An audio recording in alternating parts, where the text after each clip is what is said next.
21 मार्च 2020 को CGST notification number 14/2020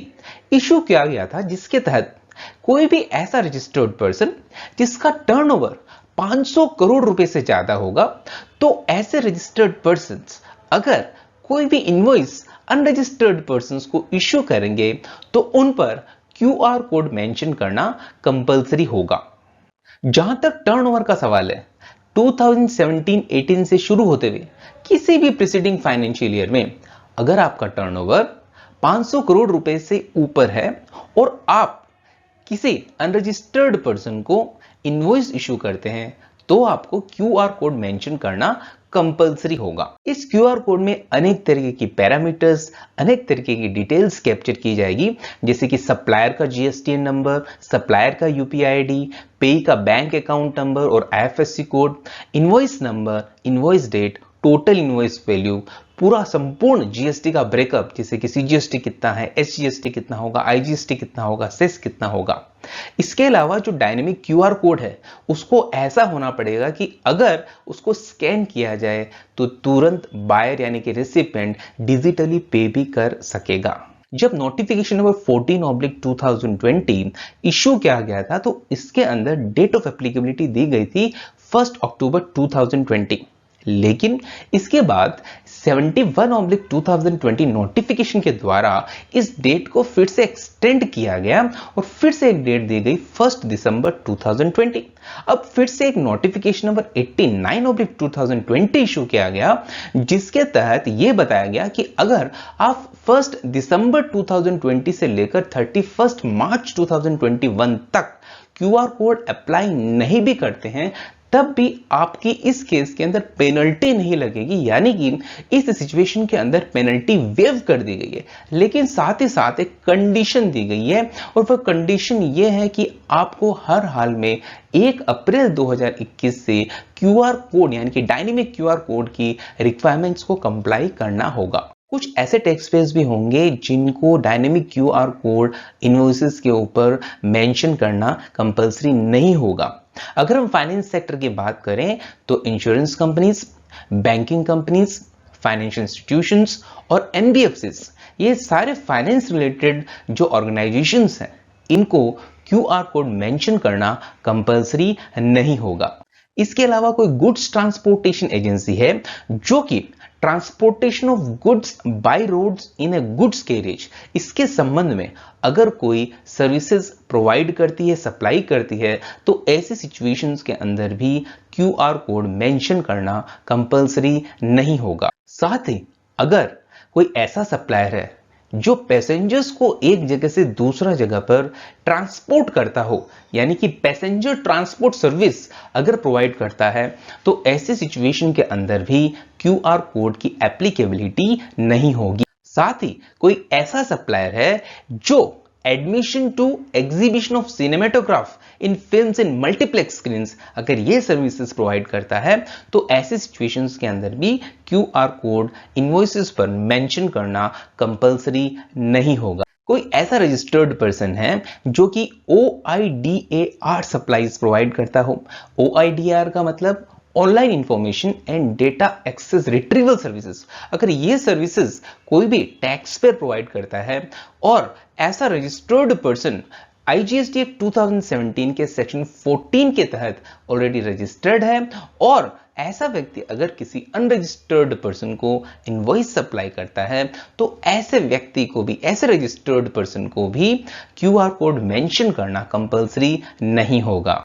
इसके अलावा जहां तक एक्सपोर्ट्स का सवाल है, भले ही एक्सपोर्ट्स किसी अनरजिस्टर्ड पर्सन को क्यों ना हो रहा हो, लेकिन फिर भी एक सर्कुलर के द्वारा यह बताया गया है कि क्योंकि उसके ऊपर ई इनवॉइसिंग के सारे नियम लागू होते हैं, तो उनको B2B कैटेगरी में रखा गया है, भले ही वो एक्सपोर्ट्स अनरजिस्टर्ड पर्संस को क्यों ना हो रहे हो। इसीलिए इस सिचुएशन के अंदर भी क्यूआर कोड मेंशन करना कंपलसरी नहीं होगा, क्योंकि यह स्पेसिफिकली मान लीजिए कि एक सप्लायर है जिसको डायनेमिक क्यूआर कोड इनवॉइस पर मेंशन करना कंपलसरी है। वह अपने रेसिपिएंट को डिजिटली क्यूआर कोड भेजता है, लेकिन रेसिपिएंट क्यूआर कोड को यूज करके पेमेंट नहीं करता है। इसके बजाय वह या तो ऑनलाइन पेमेंट कर देता है किसी दूसरे सोर्सेज के द्वारा, या फिर वह कैश में पेमेंट कर देता है। तो ऐसी सिचुएशन के अंदर अगर सप्लायर क्यूआर कोड की जगह ऐसी जो पेमेंट हुई है उसकी क्रॉस रेफरेंस अगर इनवॉइस पर मेंशन कर दे, तब भी क्यूआर कोड की सफिशिएंट कंप्लायंस मानी जाएगी।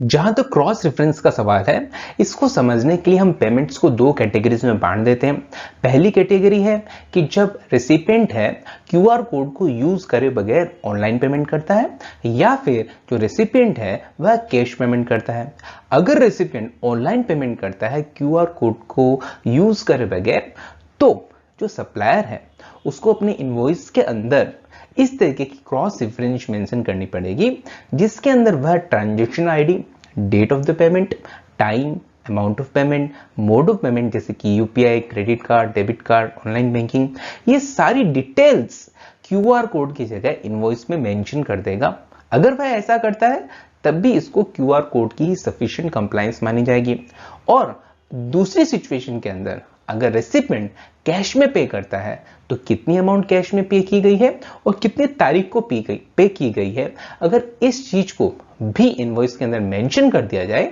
तब भी इसको क्यूआर कोड की ही सफिशिएंट कंप्लायंस मानी जाएगी। अब मान लीजिए कि अगर सप्लायर डिजिटली तो क्यूआर कोड रेसिपिएंट को नहीं भेज पाता, लेकिन इसके बजाय वह दूसरे मोड से पेमेंट मंगवा लेता है, जैसे कि यूपीआई कलेक्ट, यूपीआई इंटेंट, या फिर इस तरीके के दूसरे मोड्स ऑफ पेमेंट